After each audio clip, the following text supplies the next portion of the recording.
man before you call a young man in this great state. Let me tell you a quick story about the great Native American ancestors of the Cheyenne Nation. Back years ago, when there were border affairs, you read these signs coming in. The Indian clans are much like my home people from this great Scotland and Ireland area. They fought in clans. The Indian tribes were no different than any other group of warriors. Land, territorial rights, what have you. They go into battle. The Cheyenne were always led by one lead soldier.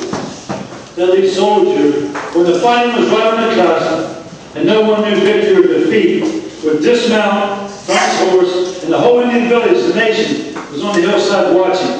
The men were fighting, the women were there, the children were watching. And right when the battle didn't know which way the decisive moment would take, down off that horse would come this guy, drive a stake into the ground, attach the stake as a rope, that rope was his leg. Couldn't use bow, couldn't use rifle, used tomahawk, knife, and fist. That's when the fighting happened, when it was time to get it on. That guy was called the Dog Soldier. He was the tribe's Dog Soldier. Look it up in your history books. Very inspiring story about how leadership and how people step up to the occasion. You're going to hear from the gentleman tonight, which I'm going to talk about in just a second.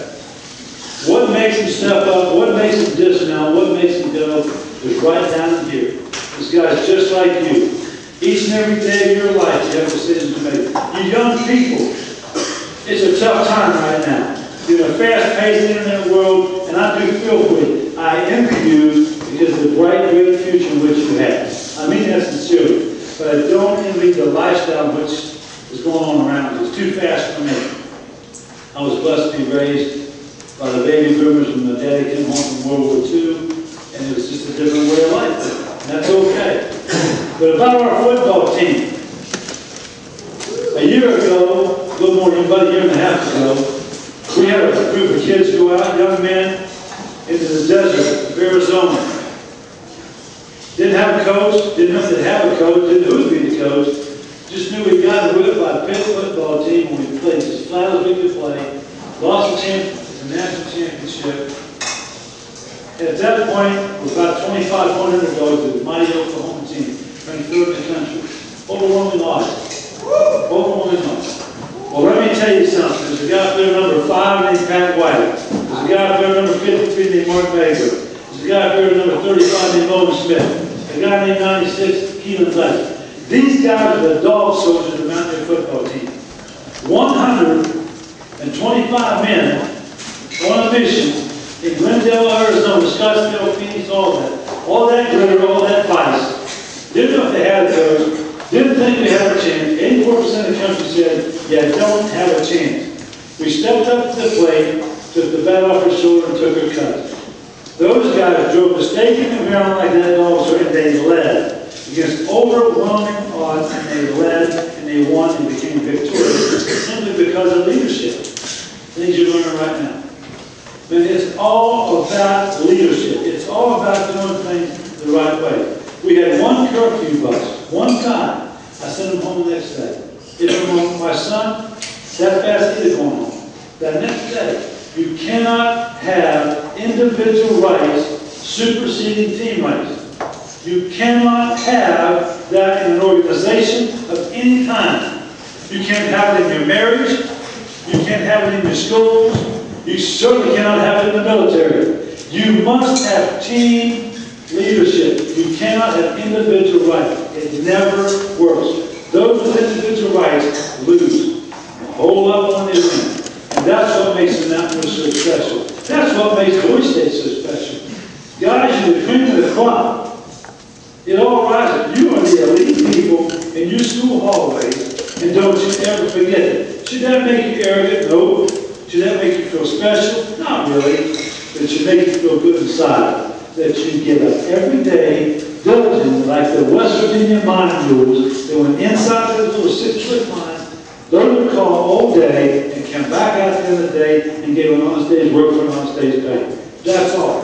That's our heritage. That's who we are in the state. That's what we are in the state. And it comes from people like you. You know why Joe Manchin is such a great leader? Because he's got dog soldier in him. He has that mind mule mentality to step up and say, I don't care, don't bicker, let's get it resolved. Sit down, draw the table, let's draw it out, and let's make a plan. Get it done together. It's all about the team. That is what makes a good leader. That's what makes a great husband. Think about it. That's what makes a good Boy Scout leader. That's what makes these leaders that you all have been in this Randall coaching in this 31 years. What a tribute, what an honor, Randall. That's outstanding that you would give up a week of your life. But it doesn't because it's part of him. You see, that's what all great leaders have. An innate ability to lead people in adverse conditions when they say, I don't feel like it. What do you mean you feel like it? You judge your dog, go your back. Mine do it. 24/7. That has to go. I remember in Marion County, coming over Route 250 from Martinsville, West Virginia, going to school, be nighttime, and say, Cat-eye shift will work. Cat-eye shift will work. I remember my dad, 50 months. 50 months. Many days, 7/12, 7/16, driving from Martinsville to Shinton, the Haywood Power Plant. You will work. Cat-eye shift will work. It's the West Virginia way. It's all about leadership. It's all about where you have enough in you to reach out and go get it. You know, God, I'll tell you what, this is a very lead group that I'm talking to. Tremendous energy, tremendous intellect, and you shoot your goals high. You may not have to shoot for the stars, but you get up there where you may obtain them, you may not obtain them. If you don't obtain them, at least have them high enough so what you did obtain is more than worthwhile.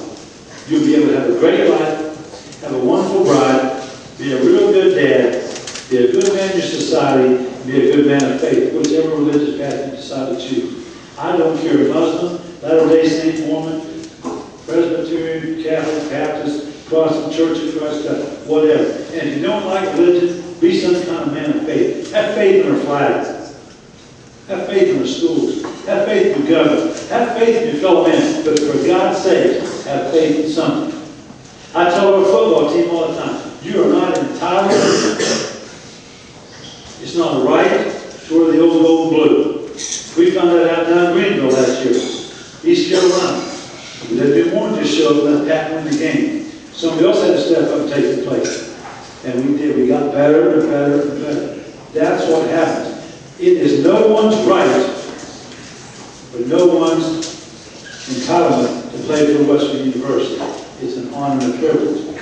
Our players know it, they believe it, and they love it.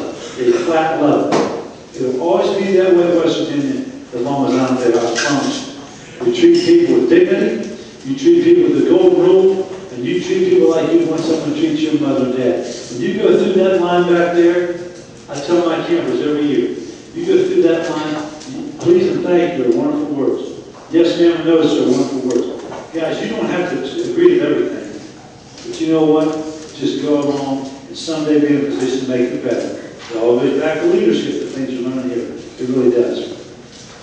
I talked to the football team about trying to be good. And I told them, I said, you know, Willie Mays will say, hey, kid. And Willie Mays, these guys, these great groups I'm talking about, my players look at me and say, Willie Mays, they go. I said, you know, Willie Mays said, right team, they go. Just like you guys. That was Willie Mays. Willie Mays may be the greatest baseball player that ever lived, center field. New York Giants, San Francisco Giants, and say, hey, kid, it's hard to be good. That's all I wanted to say. Man, it's hard to be good. Because every day there's a big city reporters. What'd you do this? What'd you do that? What'd you do this? Man, it's hard to be good. They're banging on Jackson the other night with Kobe Bryant. Why didn't Kobe this? Why didn't Kobe that? He said, whoa, Kobe's going to miss, man.